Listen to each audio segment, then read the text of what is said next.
এবার যে জুলাই সনদটা স্বাক্ষর হয়েছে, এখানে যারা জুলাই যোদ্ধা ছিল, যারা বিভিন্নভাবে সহযোগিতা করেছে, তাদেরকে কোনো ধরনের ইনডেমনিটি দেওয়া হয়নি। এই সরকার যারা, তারা হচ্ছে জুলাই যুদ্ধের উপর দিয়ে সরকার তৈরি হয়েছে। যদি তাদেরকে ইনডেমনিটি না দেওয়া হয়, তাহলে ভবিষ্যতে কোনো সরকার আসলে তাদেরকে দেশদ্রোহী হিসেবে তাদেরকে আইনের আওতায় নিয়ে আসা হবে। যে 2000 তার জীবন দিয়েছে, রক্ত দিয়েছে, সে 20,000 বঙ্গুত্ব বরণ করেছে, তাদেরকে যদি ইনডেমনিটি দেওয়া না হয়, তাহলে এটা তাদের সাথে বেইমানি করা হবে। এবং যে জুলাই সনদটা করেছে, এই জুলাই সনদের কোনো আইনি ভিত্তি নেই। এটা একটা MOU যেটাকে বলে, মেমোরেন্ডাম অফ আন্ডারস্ট্যান্ডিং, মানে সমঝোতা স্মারক। এটা কারো উপর বাইন্ডিং না, জুলাই সনদ। এবং আপনারা জানেন, আমাদের সম্মানিত স্যার নিজেও এর আমলে ভিক্টিমাইজ হয়েছেন, কিন্তু উনি 5 আগস্টের পরে উনি মহামান্য হাইকোর্টের বিচারপতি হয়েছেন। গতকাল যে জুলাই যে সনদটা হয়েছে, তখন জুলাই যোদ্ধারা আন্দোলন করেছে, সংগ্রাম করেছে অনেকেই, এবং যারা নেতৃত্ব দিয়েছে এনসিপি, সে দলটি গতকাল স্বাক্ষর করতে আসেনি। যেহেতু আপনারা একজন সমাজের জন্য কাজ করেন, আপনাদের জানা উচিত আসলে যে জুলাই সনদটা হয়েছে, স্যার খুব ভালো জানবেন এটা বিষয়টা, এটার যে আইনি কোনো ভিত্তি আছে কিনা, এটা নিয়ে প্রশ্ন উঠেছে যে এটার কোনো আইনি ভিত্তি আছে কিনা। কারণ আমি নিজেও জুলাই আন্দোলনে ছিলাম, আমি ছাত্রদেরকে ফ্রি আইনি সহযোগিতা দিতে গিয়ে আমি ডিবি কর্তৃক ধৃত হয়েছিলাম। আমার পুরো চেম্বার কাজ করেছে, আমি প্রায় শত শত শিক্ষার্থীকে ফ্রি আইনি সহযোগিতা দিয়েছিলাম। আমি একমাত্র মানুষ যিনি এবার 5 আগস্টের পরে আমি এই গভর্নমেন্ট থেকে কোনো ধরনের সুযোগ সুবিধা নিই নাই। কিন্তু আমাদের কিছু যারা জুলাই যোদ্ধা আছে, তাদের জন্য যে জুলাই সনদটা হয়েছে, এখানে তাদেরকে ইনডেমনিটি কতটুকু দেওয়া হয়েছে। আপনারা জানেন 1971 সালে যুদ্ধের পরবর্তীতে একটা ইনডেমনিটি অর্ডার হয়েছে। যারা 26শে মার্চ থেকে 16 ডিসেম্বর পর্যন্ত বিভিন্ন যুদ্ধে বিভিন্ন জায়গায় অংশগ্রহণ করেছে, অনেক বিহারিকে হত্যা করেছে, অনেক রাজাকারকে হত্যা করেছে, অনেক সৈনিককে হত্যা করেছে, তাদেরকে ইনডেমনিটি দেওয়ার জন্য একটা ইনডেমনিটি অর্ডার হয়েছিল। সেই ইনডেমনিটি অর্ডারে বলা হয়েছে, এই সময় যে সময়টা হয়েছে, এই সময় ভবিষ্যতে কোনো ধরনের যেন যারা যোদ্ধা ছিল তাদের বিরুদ্ধে যেন ভবিষ্যতে কোনো মামলা করা না হয়। কারণ যদি কোনো সময় তাদেরকে দেশদ্রোহী হিসেবে অ্যাড্রেস করা হতো, তাদের বিরুদ্ধে মামলা হতো, তাহলে তাদের ইনডেমনিটিটা থাকতো না। কিন্তু এবার যে জুলাই সনদটা গতকাল স্বাক্ষর হয়েছে, এখানে যারা জুলাই যোদ্ধা ছিল, যারা বিভিন্নভাবে সহযোগিতা করেছে, তাদেরকে কোনো ধরনের ইনডেমনিটি দেওয়া হয়নি। এজন্য যদি তাদেরকে রক্ষা করতে, কারণ এই সরকার যারা, তারা হচ্ছে জুলাই যুদ্ধের উপর দিয়ে সরকার তৈরি হয়েছে। যদি তাদেরকে ইনডেমনিটি না দেওয়া হয়, তাহলে ভবিষ্যতে কোনো সরকার আসলে তাদেরকে দেশদ্রোহী হিসেবে তাদেরকে আইনের আওতায় নিয়ে আসা হবে। যে 2000 তার জীবন দিয়েছে, রক্ত দিয়েছে, সে 20,000 বঙ্গুত্ব বরণ করেছে, তাদেরকে যদি ইনডেমনিটি দেওয়া না হয়, তাহলে এটা তাদের সাথে বেইমানি করা হবে। এবং যে জুলাই সনদটা করেছে, এই জুলাই সনদের কোনো আইনি ভিত্তি নেই। এটা একটা MOU যেটাকে বলে, মেমোরেন্ডাম অফ আন্ডারস্ট্যান্ডিং, মানে সমঝোতা স্মারক। এটা কারো উপর বাইন্ডিং না। এটাকে লিগ্যাল ফ্রেমওয়ার্কে আনার জন্য হয়তো কোনো একটা অর্ডারের প্রয়োজন ছিল, নতুবা 1970 সালে জানেন, বা 1970 সালে যখন আমরা হোল পাকিস্তান ছিলাম, তখন কিন্তু 1970 সালে তখন পুরো পাকিস্তানে তখন সংবিধান ছিল না। তখন 70 ইলেকশানে বলা হয়েছে যে 70 ইলেকশনটা হবে, ইলেকশানে যারা জয়ী হবে তারা প্রথম 3 মাস কনস্টিটিউট অ্যাসেম্বলি, যেটাকে বলে সাংবিধানিক সভা, গণপরিষদ, যারা সংবিধান তৈরি করে, প্রথম 3 মাস হবে তারা সংবিধান তৈরি করবে। পরবর্তী সময় তারা জেনারেল অ্যাসেম্বলি হিসেবে অন্য আইন তৈরি করবে। এটাকে এই LFO বলা হয়, মানে লিগ্যাল ফ্রেমওয়ার্ক অর্ডিন্যান্স করেছিল। কিন্তু এবার এই যে জুলাই সনদের ক্ষেত্রে সেই লিগ্যাল ফ্রেমওয়ার্কটা তৈরি করা হয়নি। এজন্য আমরা যদি এখানে সাংবাদিক বাইরে আছেন, আমরা বলতে চাই, এই যে জুলাই সনদটা হয়েছে, সেটার যে ইনডেমনিটি অর্ডারটা নিশ্চিত করতে হবে, তাদের যারা যুদ্ধ করেছে তাদের সম্মান নিশ্চিত করতে হবে, সাথে সাথে লিগ্যাল ফ্রেমওয়ার্কটা তৈরি করতে হবে। আজকে এখানে কেন বলছি আপনারা এখানে যারা আছেন সবাই লিডার। এটাকে বলে TOT, মানে ট্রেনার অফ ট্রেনিং, মানে হচ্ছে যারা লিডার। আপনারা এখানে যারা আছেন প্রত্যেকে এক একটা ক্লাব চালান, আপনারা প্রত্যেকে এক একটা কমিউনিটি চালান। তাহলে আজকে আমরা স্পেশালভাবে কোনো কিছু আপনাদেরকে বলবো না, সেটি হচ্ছে আপনারা যেটা চালান সেটা নিয়ে আমরা আজকে কথা বলবো। দেখেন, আপনি যে লিডার, আমাদের মধ্যে অনেক সময় নিজের মধ্যে একটু যে আমি লিডার কিনা এই একটা চিন্তা থাকে। আমি একটা ক্লাব চালাচ্ছি, ঠিক আছে, কিন্তু আমি কি নেতা, আমি কি লিডার? আমরা প্রত্যেকেই, আল্লাহ তাআলা যখন আমাদেরকে সৃষ্টি করেছে, আল্লাহ তাআলা কোরআন বলেছে ইন্নী জাইলুন ফিল আরদে খালিফা। আল্লাহ বলেছে আমি তোমাকে খালিফা হিসেবে সৃষ্টি করেছি। What is the meaning of the খালিফা? খালিফা হচ্ছে তাদেরকে বলা হয় যারা মুসলিম উম্মাহ নেতৃত্ব দেয়, তাদেরকে খলিফা বলা হয়। তার মানে আল্লাহ আপনাকে জীবনের শুরুতে ঘোষণা করেছেন ইউ আর দ্য খালিফা, you are the leader of the human kind. আপনি হচ্ছে নেতা। আপনি, আল্লাহ তাআলা আপনাকে নেতা বলেছেন। এখন আপনি বলতে পারেন আমি এমন কি কাজ করেছি যা আমি নেতা হয়েছি, আল্লাহ কেন আমাকে নেতা অ্যাড্রেস করলো? দেখেন, এই বিজ্ঞান বলে একটা ইলিশ মাছ সর্বোচ্চ 10 থেকে 15 লক্ষ ডিম দেয় একসাথে। প্রত্যেকটা ডিমে ইলিশে পরিণত হয় বলে মানুষের সেই ইলিশের সংখ্যা বেশি। বিজ্ঞান বলে আমরা যে জন্মগ্রহণ করেছি 40 কোটি শুক্রাণু ছিল। সে 40 কোটি শুক্রাণুর মধ্যে একটা কম্পিটিশন হয়েছে, this the beginning stage of our life, আমাদের জীবনে। আমাদের মায়ের ডিম্বাণুতে যাওয়ার জন্য প্রতিযোগিতা অংশগ্রহণ করে যে 40 কোটি শুক্রাণু আছে তার মধ্যে একজনই গিয়ে মায়ের ডিম্বাণুতে গিয়ে আপনি জন্মগ্রহণ করেছেন। তার মানে জীবনের শুরুতে আমরা কি ছিলাম? বিজেতা ছিলাম। জীবনের the very beginning stage of your life যে আমরা বিজেতা ছিলাম। আপনাদের এপিজে আব্দুল কালাম প্রতিদিন সকালে উঠে 5টি বাক্য বলতেন। তিনি বলতেন আই এম দ্য বেস্ট, আমি সেরা। প্রতিদিন সকালে উঠে বলতেন যে আমি সেরা। হার্ভার্ড ইউনিভার্সিটি আরেকটা গবেষণা হয়েছে, হার্ভার্ড ইউনিভার্সিটির প্রফেসর তিনি বলেছিলেন ইউ বিকাম ইউর কনভারসেশন। তুমি যেটি তুমি বলো। মানুষের ব্রেন হচ্ছে মানুষের সবচেয়ে বাধ্যগত সার্ভেন্ট।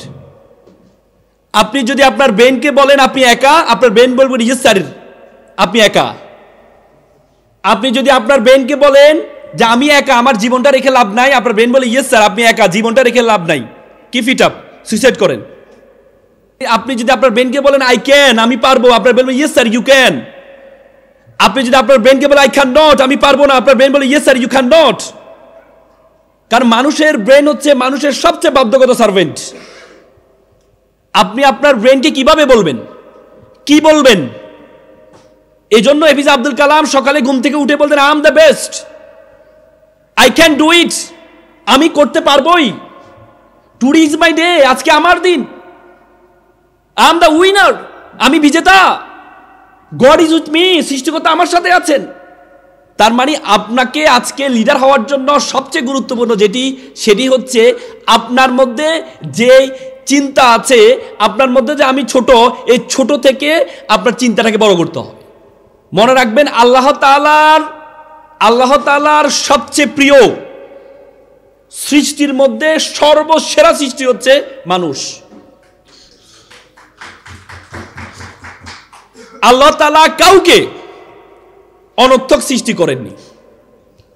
আল্লাহ তাআলা কোরআনে বলেছেন ওয়ামা খালাকনাস সামা ওয়াল আরদা ওয়ামা বাইনাহুমা বাতিলান। আমি আসমান এবং জমিনে যা কিছু সৃষ্টি করেছি কোনো কিছু অনর্থক সৃষ্টি করিনি। আমাদের শরীরের দিকে যদি আপনি তাকান, আমি ওদের একটা হাদিস পড়ে অবাক হয়ে গেলাম। বনি ইসরায়েল যুগের একজন ইমানদার ব্যক্তি ছিলেন। তিনি 500 বছর ধরে ইবাদত করেছেন একটা পাহাড়ে বসে, 500 বছর ধরে। তাকে যখন আল্লাহ বলল যে তাকে আমার দয়া জান্নাতে নিয়ে যাও, সে বলল আল্লাহ আমি তো ইবাদতে করেছি, আপনার দয়া লাগবে কেন? আমি তো ইবাদতে করেছি। আল্লাহ বলল তাই তো ঠিক আছে, তোমার যা ইবাদত করেছো এক পাল্লায় রাখো, আর তোমাকে আমি যে গঠন দিয়ে তৈরি করেছি এই গঠনের একটি মাত্র চোখ ওই পাল্লা রাখো। দেখা গেল চোখটা আরো ওজন বেশি হয়ে গেল। তখন বলছে আল্লাহ আমাকে ক্ষমা করবেন, আল্লাহ আমাকে ক্ষমা, আপনার দয়া ছাড়া আমি জান্নাত পাবো না। তার মানে একটা চোখের দিকে যদি আপনি তাকান, আপনি চোখের গুরুত্ব বুঝবেন না। আপনি চোখ হারান, আপনি সুস্থতার গুরুত্ব বুঝবেন না যতক্ষণ পর্যন্ত আপনি অসুস্থ না হবেন। আপনি সুস্থ হইলেই আপনি আপনার গুরুত্ব বুঝতে পারবেন যে সুস্থতা কত বড় একটা নিয়ামত ছিল। আমাদের শরীরে এক একটা অঙ্গর কথা যদি আপনি চিন্তা করেন আপনি অবাক হয়ে যাবেন। আপনি জানেন আমাদের এই পৃথিবীর আয়তন হচ্ছে 52 কোটি বর্গ কিলোমিটার। এই পৃথিবীর আয়তন, এই 52 কোটি বর্গ কিলোমিটার মধ্যে মহাদেশ আছে, 5টা মহাসাগর আছে। এই 52 কোটি বর্গ কিলোমিটারের এই পৃথিবীটাকে আমরা যে সূর্যটা দেখতে পাই, সূর্যের মধ্যে যদি ঢুকিয়ে দেওয়া হয় তাহলে 13 লক্ষ পৃথিবী ঢুকিয়ে দেওয়া সম্ভব। কত লক্ষ? 13 লক্ষ। সূর্য একটা নক্ষত্র, এ বিশ্বজগতে মিলিয়ন মিলিয়ন নক্ষত্র আছে, মিলিয়ন মিলিয়ন নক্ষত্র আছে। এবং আপনি অবাক হয়ে যাবেন, একমাত্র গ্রহ যার একটা উপগ্রহ আছে সেটা হচ্ছে পৃথিবী। চাঁদ হচ্ছে আমাদের একমাত্র উপগ্রহ। কেন আল্লাহ চাঁদকে সৃষ্টি করেছেন? আপনি দেখবেন চাঁদকে একটু জুম করে বড় করে দেখবেন, চাঁদের মধ্যে বড় বড় গর্ত আছে। কিসের জন্য জানেন? বিভিন্ন নক্ষত্র থেকে উল্কা পিণ্ড যেগুলো আছে, স্ফুলিঙ্গ যেগুলো আছে, এগুলো ধেয়ে আসে পৃথিবীর দিকে। চাঁদ পৃথিবীর চারদিকে ঘুরে এগুলোকে ঠেকায়। আল্লাহ তাআলা সবচেয়ে প্রিয় মানুষকে ঠেকানোর জন্য আল্লাহ চাঁদকে উৎসর্গ করেছেন। এরপরে আপনি বলেন আপনাকে আল্লাহ তাআলা অনর্থক সৃষ্টি করেছে। চাঁদের কোনো ওজনস্থ নেই। আমাদের দেখেন, আমাদের যে সূর্য যে তাপ, এর তাপটা সরাসরি পৃথিবীর দিকে আসে, কিন্তু আল্লাহ তাআলা যেন মানুষের কষ্ট না হয়, এই জন্য একটা ওজনস্থ দিয়েছেন, একটা ওজনস্থ দিয়েছেন, যাতে সরাসরি যে রশ্মিটা আছে এটা যেন সরাসরি মানুষের পৃথিবীতে না আসে, একটা ওজনস্থ দিয়েছেন। কিন্তু চাঁদের কোনো ওজনস্থ নেই। এই বিশ্ব জগতে যা কিছু আছে সবকিছু আমার আর আপনার জন্য সৃষ্টি করেছে। আল্লাহ তাআলা বলেন, হুয়াল্লাযী খালাকালাকুম মা ফিল আরদি জামিআ, আমি আসমান এবং জমিনে যা কিছু আছে সবকিছু আমি তোমার জন্য সৃষ্টি করেছি। আর তোমাকে আমি সৃষ্টি করেছি এমনি, তোমাকে আমি সৃষ্টি করেছি ওয়ামা খলাকতুল জিন্না ওয়াল ইনসা ইল্লা লিয়াবুদুন, আর তোমাকে আমি সৃষ্টি করেছি শুধুমাত্র আমার ইবাদত করার জন্য, শুধুমাত্র আমার ইবাদত করার জন্য। What is the meaning of ইবাদত? What is the meaning of worship? ইবাদতের মিনিংটা কি? শুধু নামাজ পড়া ইবাদত, রোজা রাখা ইবাদত, হজ করা ইবাদত, মানব কল্যাণ করা এটাও এক ধরনের ইবাদত। আল্লাহ এখানে আদেশ উখরিজাতি লিন্নাস, আল্লাহ এখানে আদেশ সূচক ইম্পারেটিভ সেন্টেন্স ব্যবহার করেছেন। আল্লাহ এখানে আমর ব্যবহার করেছেন, আদেশ সূচক শব্দ ব্যবহার করেছেন যে তোমাকে মানুষের কল্যাণ করার জন্য আমি পাঠিয়েছি, তুমি মানুষের সেবা করবা। পৃথিবীতে মানুষের মতো অসহায় কোনো প্রাণী নেই। দেখবেন আপনি যখন গরু যখন বাচ্চা দেয়, আপনি দেখবেন গরুর বাছুরটা বাচ্চা দেওয়ার সাথে সাথে এক দৌড় মারে, দেখছেন? একটা দৌড় মারে।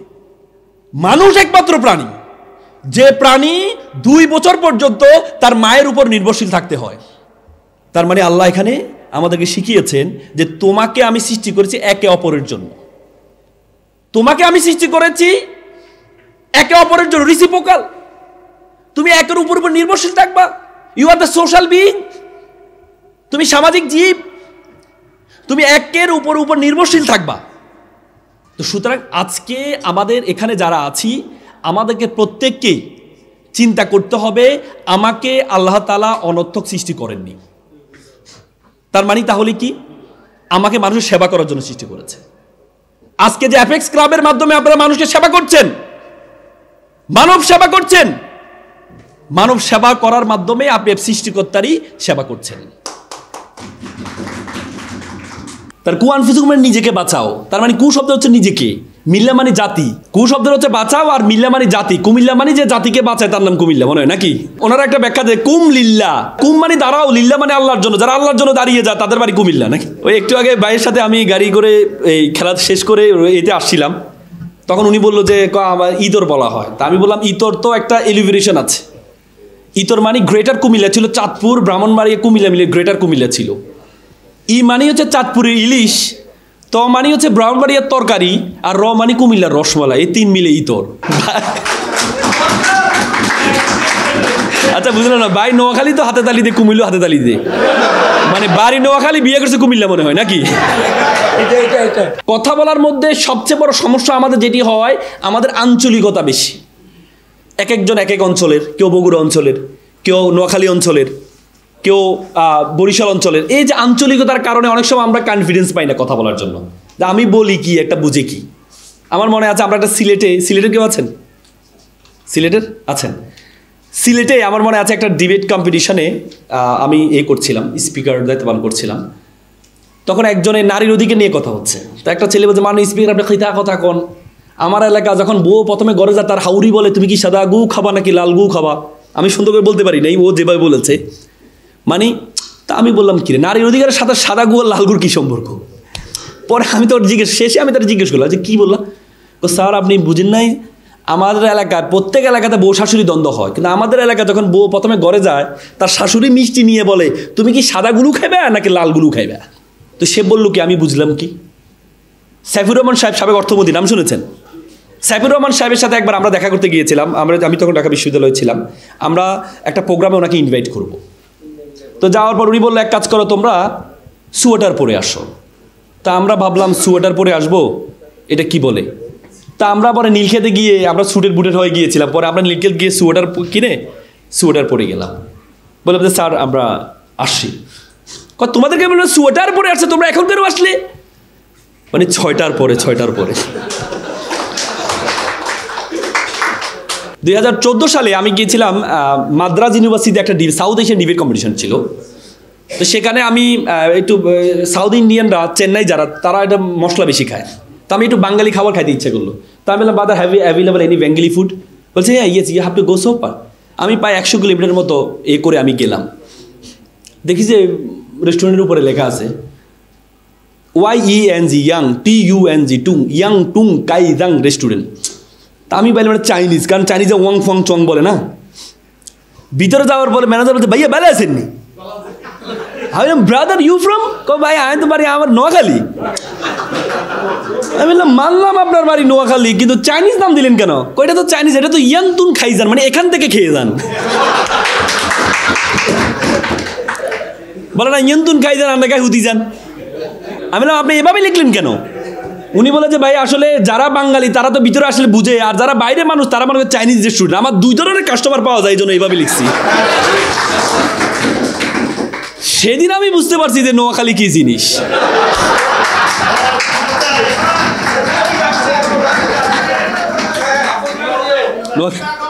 নোয়াখালী বিভাগ হয়, নোয়াখালী বিভাগ হয়ে যাবে। আমার তো মনে হচ্ছে নোয়াখালী অলরেডি রাষ্ট্র ঘোষণার ওদিন দেখলাম যে তাদের মুদ্রা হবে হচ্ছে টাকা, টিয়া টিয়া। মানে এত সুন্দর একটা মানচিত্র করলো যে বাংলাদেশের সবচেয়ে নিকটবর্তী রাষ্ট্র নোয়াখালী, হ্যাঁ কি বলে পিপলস রিপাবলিক অফ নোয়াখালী, তাদের মুদ্রা হবে টিয়া। হ্যাঁ কি রাজধানী মাইজদি। আর কুমিল্লার কেউ আছেন? না না না কুমিল্লা বাইরে শোনেন, কু শব্দটা আসলে কু শব্দ একটা আরবি শব্দ।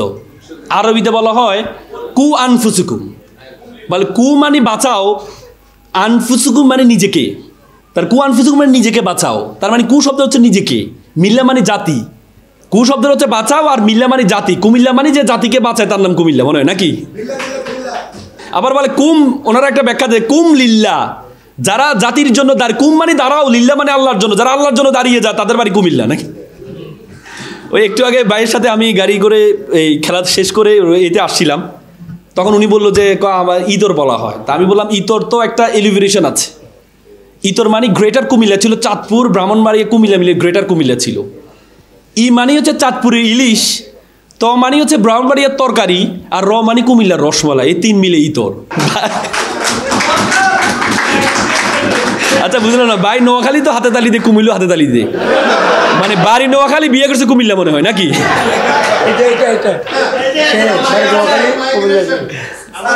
বাড়ি এই জন্য উনি সব জায়গায় দাঁড়ায়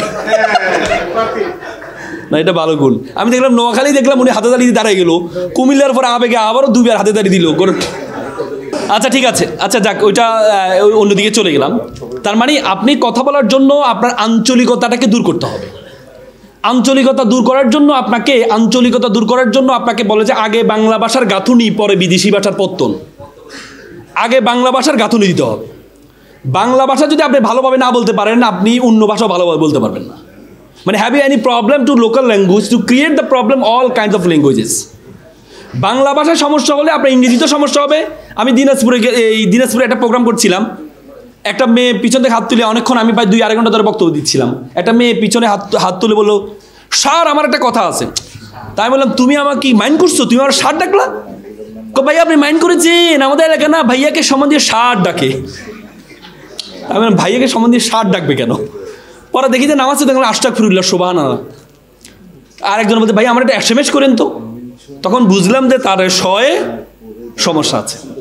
এই জন্য আপনি বাংলা ভাষাটাকে চমৎকারভাবে জানতে হবে। বাংলা ভাষা সুন্দর করার জন্য বাংলার যে মূল বর্ণগুলো আছে, স্বরবর্ণের যে স্বরধ্বনিগুলো আছে, এটা যদি জানেন আপনার 40% বাংলা ভাষার সমস্যা দূর হয়ে যাবে। স্বরধ্বনি কে বলতে পারবেন? বলেন তো ভাই, স্বরধ্বনি না, স্বরেও আপনি যখন ভাওয়েল বলেন তখন কি বলেন? Vowel A, vowel E, vowel I বলেন না, তাহলে এই ভাওয়েল এবং স্বর বাদ দিয়ে বলেন।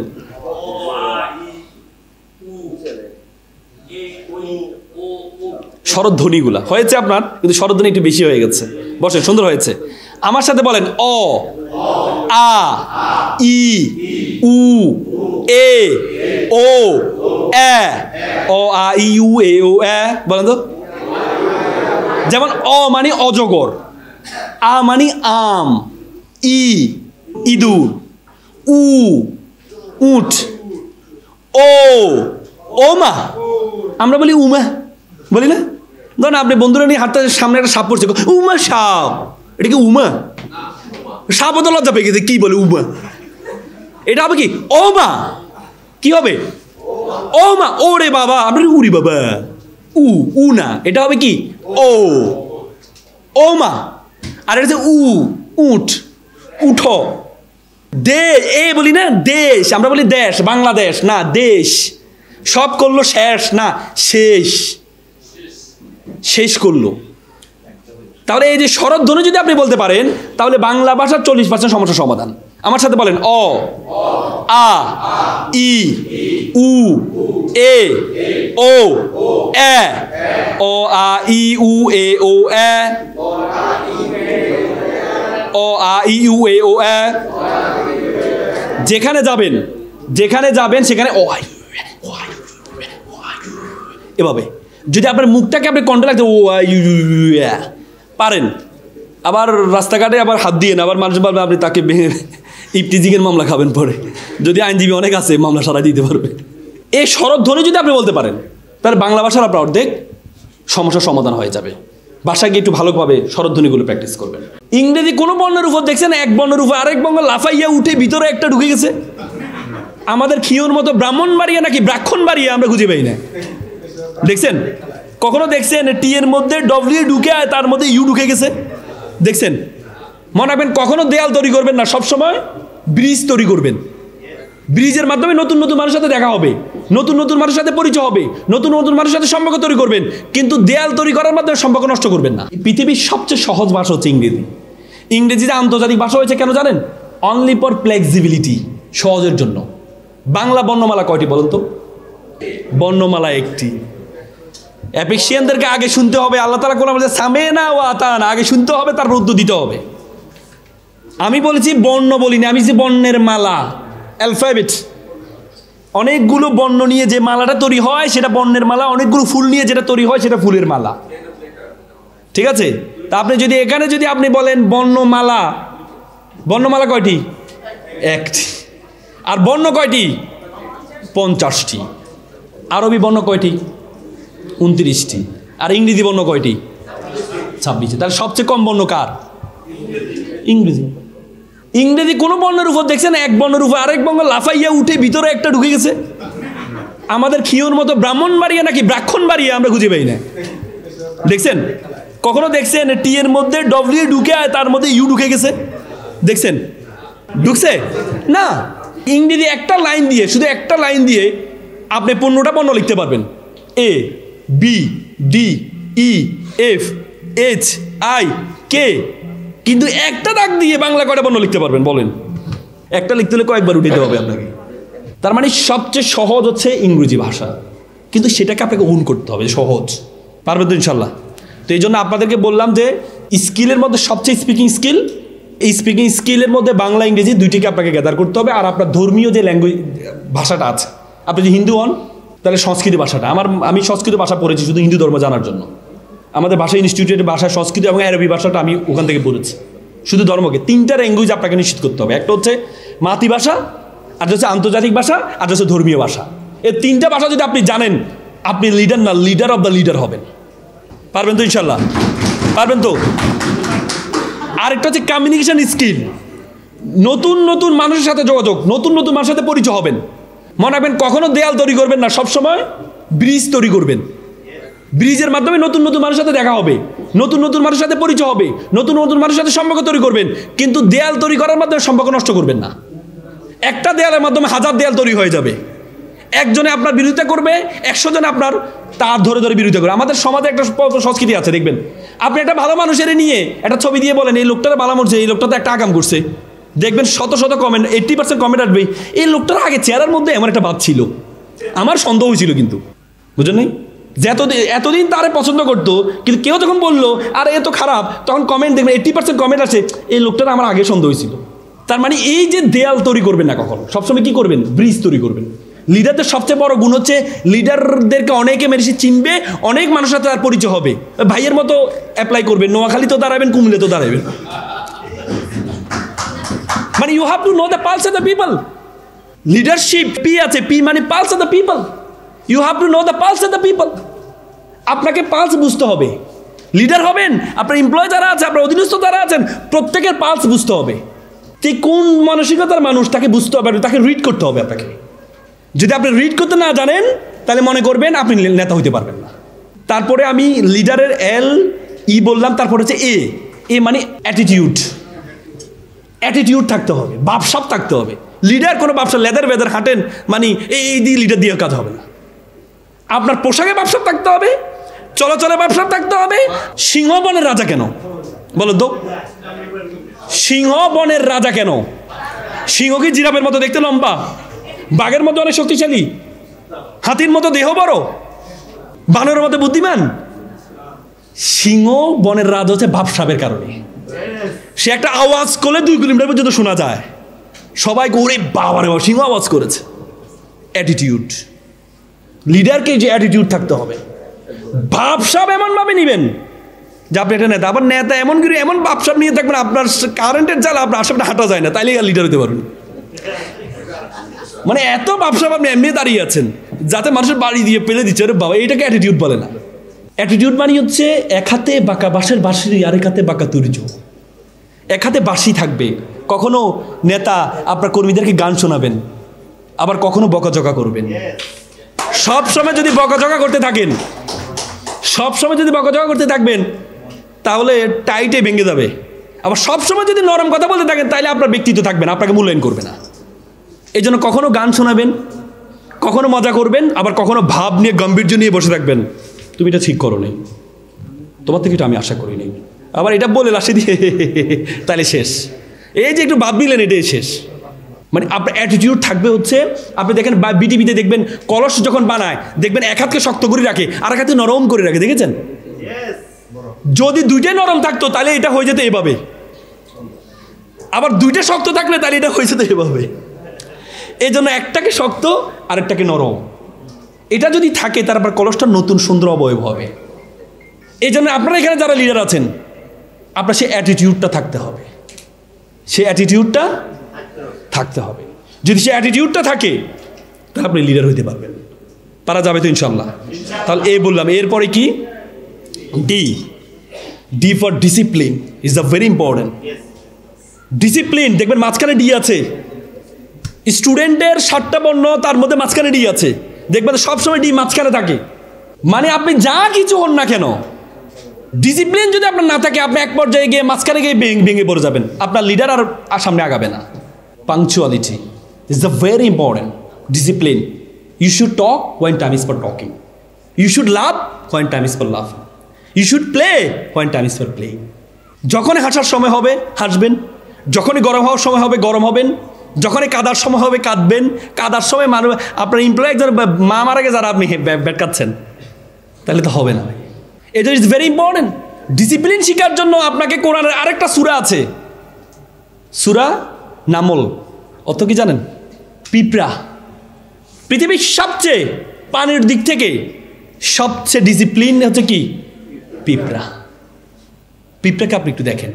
এই জন্য কোরআনে আল্লাহ তাআলা পৃথিবীর বললাম না যে মৌমাছি হচ্ছে একমাত্র প্রাণী যে প্রাণীর উপরে ওহী আসছিল। আল্লাহ বলছে আমি মৌমাছির উপর ওহী দিয়েছি। তার মানে মানুষের উপর ওহী আসলে সে নবী হয়, আর যদি কোনো প্রাণীর ওপরে ওহী আসে, যদি সে নবী হইতো, তাহলে প্রথম নবী হইতো কে? মৌমাছি, পিঁপড়া। আল্লাহ তাআলা যে গুরুত্বপূর্ণ জিনিসগুলো দিয়ে কোরআনের সূরার নাম দিয়ে দিয়েছে। ডিসিপ্লিন, পিঁপড়া থেকে ডিসিপ্লিনটা নেবেন আপনার। পিঁপড়া দেখবেন এক কাতারে তারা হাঁটবে। পিঁপড়া বিভিন্ন টিমে ভাগ করে দেয়।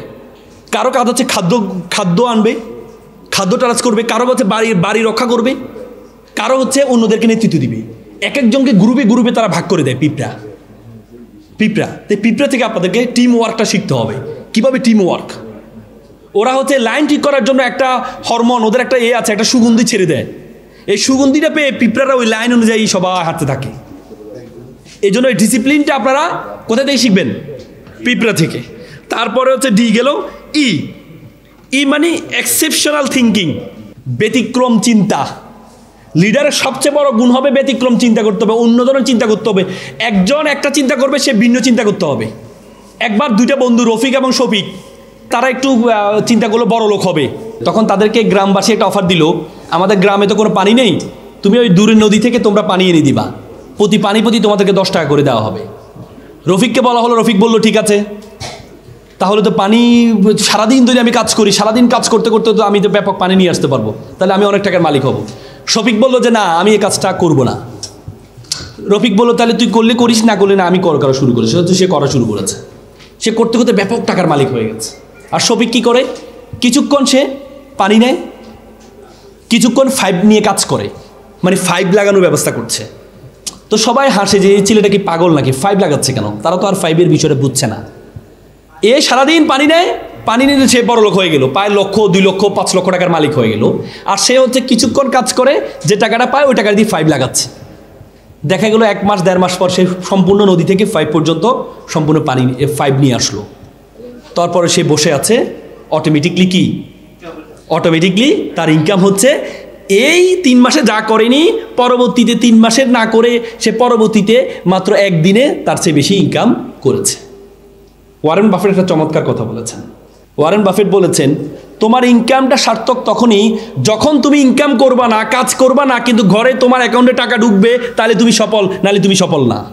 আপনি ঘরে বসে থাকবেন, আপনার অ্যাকাউন্টে টাকা ঢুকবে।